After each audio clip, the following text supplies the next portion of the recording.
everybody, especially ating magka-kitchenette, presenting to you this week's compilation of ulam na ipon natin ulam. Dahil hindi tayo nakapag-post, tara na! First, talaga ang Swedish meatballs with boiled potatoes, lingonberry jam, and brown pepper sauce. Next, madali ang ulam burger patty na inihalo sa mainit-init na rice. But for me, any vegetables on the side. Ito naman, less than 10 minutes lang ang iyong toasted bread. Lagyan mo lang ng ham, cheese, and oregano at ilagay sa oven.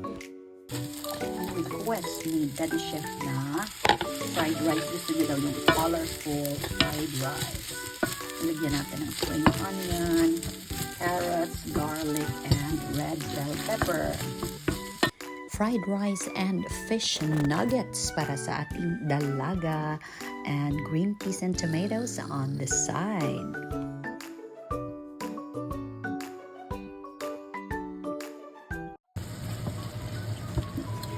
Meron tayong naiwang burger patty at ginisa ko lang siya with the zucchini and bell pepper. Then, ganda na combination ng yellow and red bell pepper. Oh. Tapos, ilagay lang siya dito sa ating berdeng gulay. Ayan. Lunch na, ulam na, diba? Okay, kain-kain po. Finally, Daddy Chef's oven-baked codfish with dill and black pepper.